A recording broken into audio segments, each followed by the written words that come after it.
नमस्कार, मैं मोहम्मद आसिफ और आप देख रहे हैं SPN9 न्यूज़। SPN9 न्यूज़ में आज बातचीत करेंगे खास करके यूपी की सियासत की। यूपी के सियासत में निकाय चुनाव को लेकर एक भूचाल मचा हुआ है कि इसमें देरी क्यों हो रही है, इसकी वजह क्या है, और इस सब को लेकर सपाई जो है सड़कों पे आ गए। सड़कों पे आने के बाद उन पे कार्रवाई हुई, लाठीचार्ज हुआ, उनको खदेड़ा गया, योगी पुलिस ने उन्हें खदेड़ा लतारा जमकर, तो ये अखिलेश यादव आग बबूला हो गए। और उसके बाद जब उनके सफाई पे जब जो है कार्रवाई हुई तो ये दौड़े दौड़े थाने चले गए। और वो इसलिए क्योंकि समाजवादी पार्टी ने एक दावा किया था दरअसल कि भाई योगी आदित्यनाथ की कुर्सी दरअसल खतरे में है, और वो इसलिए क्योंकि सीएम योगी आदित्यनाथ की जो कुर्सी है उसको उखाड़ फेंकने में लगे हुए ब्रजेश पाठक और केशव प्रसाद मौर्य, जो दोनों डिप्टी सीएम हैं। लिहाजा ऐसे में सवाल है कि ये कैसे पॉसिबल है। सवाल ये है कि आखिर ऐसा कैसे हो सकता है। यही वजह है कि आज जो है यूपी की सियासत में एक अलग ही भूचाल मचा हुआ है, एक अलग ही कोहराम मचा हुआ है कि इन सब के पीछे की वजह क्या हो सकती है। आप दर्शकों को फिर से बता देते हैं कि कहीं ना कहीं जो है अखिलेश यादव जो बातें कह रहे हैं उनको पहले ध्यान से सुनना चाहिए, जो आप भी सुनिए।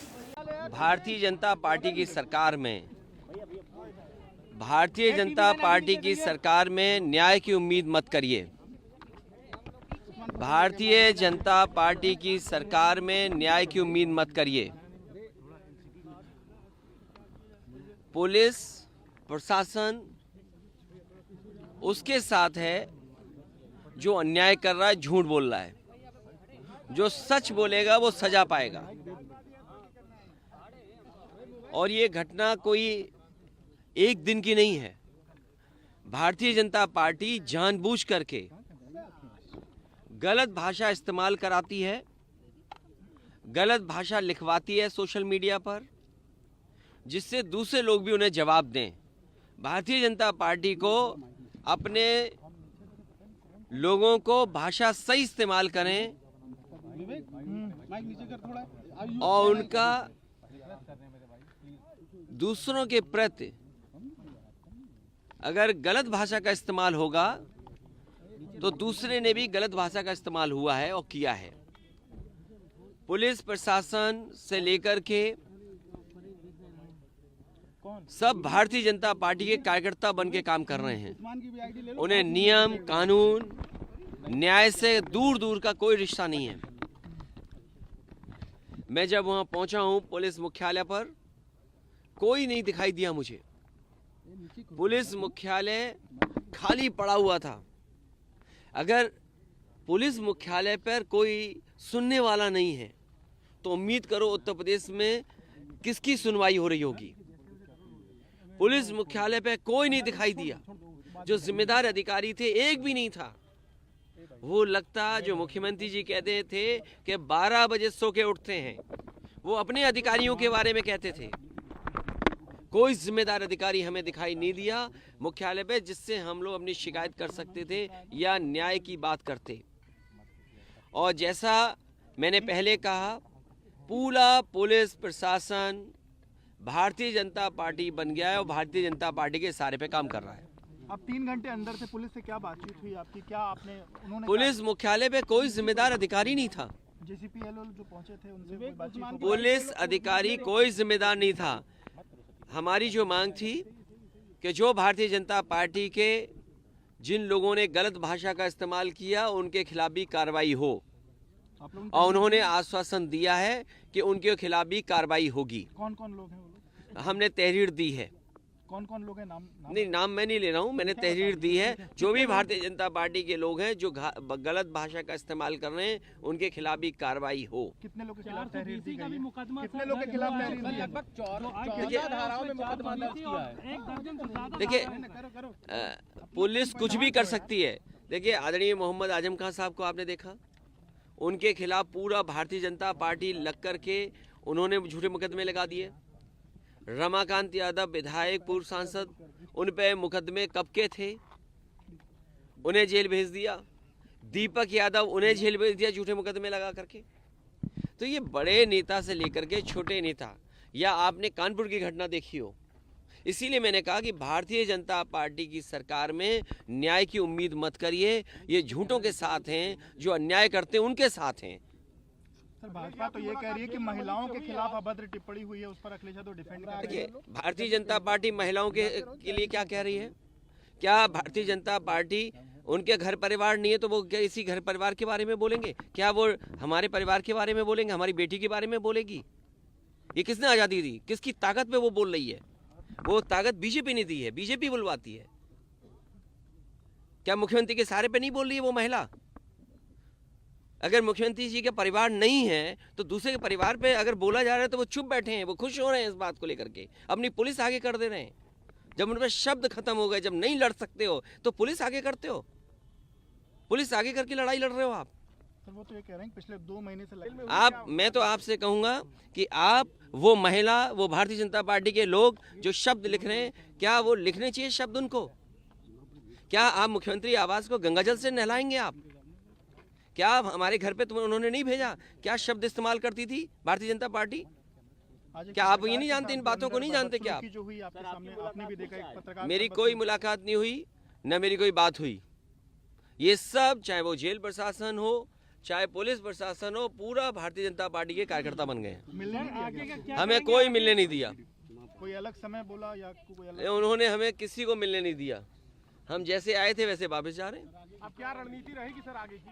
रणनीति बनाएंगे, रणनीति बनेगी भारतीय जनता पार्टी को उखाड़ फेंकने की। मैंने आपसे कहा, और ये इसलिए जेल मिलने आए कि हम अपने कार्यकर्ताओं को जेल का दरवाजा दिखा दें, क्योंकि इसी दरवाजे से हम सबको जाना है। केशव मौर्य भी यही बात कहते हैं जो आप बात कह रहे हैं। ये केशव कौन है? देखिए आप, मैं फिर बोल रहा हूँ, फिर मैं नाम पूछूंगा आपका, फिर आप नाम नहीं बताओगे मुझे। अच्छा, उनकी क्या हैसियत है मुख्यमंत्री जी के सामने? मुझे आप बताइए ना।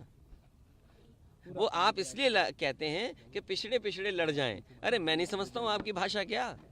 सवाल ये है कि बीजेपी के जितने भी लोग हैं जो भाषा का इस्तेमाल करते हैं, क्योंकि सरकार उनका सहारा बनती है, और जब शब्दों में हार जाते हैं, लड़ाई जिस तरह की वो लड़ रहे थे, जब हार जाते हैं तो पुलिस आगे कर देते हैं। अरे कमजोर लोग हो तुम, पुलिस क्यों आगे करते हो?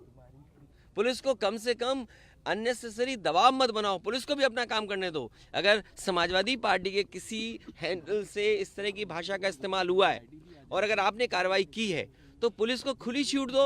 भारतीय जनता पार्टी के लोग जो इस्तेमाल कर रहे हैं भाषा, उनके खिलाफ भी कार्रवाई हो। तो आज क्या लगता है जो आश्वासन मिला है कि बाकी लोग के अरे तुम ही पूछते रहोगे, और कोई नहीं पूछेगा। तुम्हारा ही चैनल चलता है अकेला, के औरों का नहीं चलता। बाकियों से कहिए पूछें। भाई ऐसा मत करो, ऐसा मत करो भाई। बाकी पूछ लो भैया। जानते तुम्हारे चैनल के लोग क्या भाषा इस्तेमाल करते, तुम भी जानते हो। सर वो तो आप भी जानते हैं। मैं बिल्कुल जानता हूँ, और इसीलिए पुलिस का सहारा लेता है वो भी। देखिए बीजेपी के लोग जब कमजोर पड़ जाते हैं, जब उन्हें लगता है कि वो नहीं मुकाबला कर पाएंगे, नहीं सामना कर पाएंगे, तब ये पुलिस को आगे करते हैं। और पुलिस पे भी इतना अननेसेसरी दबाव है कि वो सही निर्णय और न्याय न दिला सके। सर आंदोलन होगा क्या आगे? आंदोलन होगा। आज तो देखा नहीं आपने, कितने घबराए हुए थे लोग। अभी कोई आंदोलन नहीं था, हम तो केवल मुख्यालय देखने गए कि जो मुख्यालय समाजवादी सरकार ने बनाया, जिसमें पुलिस को इतनी अच्छी व्यवस्था दी बैठने के लिए, जिससे जनता को न्याय मिले, कहाँ जनता को न्याय मिल रहा है? आप बताइए। बलवंत सिंह है, बलवंत सिंह की पुलिस ने मार मार के जान ले ली। ये बीजेपी के लोग यही तो कहते थे कि समाजवादी सरकार में अगर कोई मरता है, यादव मरेगा, मुसलमान मरेगा, तो उसे मुआवजा ज़्यादा देंगे। ये सरकार क्यों पीछे हट रही है? क्यों 1 करोड़ रुपए नहीं दे रही? बलवंत सिंह को, परिवार को क्यों 1 करोड़ रुपए नहीं दे रही ये सरकार? कन्नौज में अगर हत्या हुई है, एक साकी परिवार है, उसकी मदद क्यों नहीं कर रहे 50 लाख से? उसकी पत्नी की सरकारी नौकरी क्यों नहीं दे रहे हैं?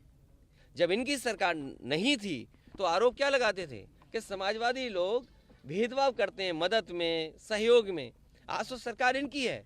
किस कानून, किस नियम ने आपको रोका है जो आप बलवंत सिंह की पत्नी को नौकरी सरकारी नहीं दे रहे हैं?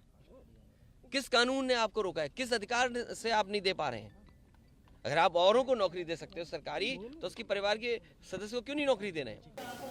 आपने सुना, अब सुनकर समझ गए होंगे कि ये जो दावे कर रहे हैं ये सिर्फ और सिर्फ खोखले दावे हैं। ये जो दावे कर रहे हैं ये सिर्फ और सिर्फ जो है ये एक मुंगेरी लाल के सपने जैसे हैं, क्योंकि योगी आदित्यनाथ की कुर्सी गिरेगी कैसे? उनके पास विधायक है, उनके पास तमाम लोग हैं, तो ये किस बेस पे कह रहे हैं ये नहीं बता रहे। तो इससे ये चीज़ समझ में आ गया कि निकाय चुनाव में कोर्ट का क्या फैसला आएगा, कब होगा नहीं होगा, एक अलग मसला है। लेकिन कुर्सी को लेकर जो बार बार आप हमलावर हो रहे हैं कि और चचा शिवपाल भी बार बार कहते रहे कि योगी आदित्यनाथ की कुर्सी गिर जाएगी, यूपी में सरकार गिर जाएगी।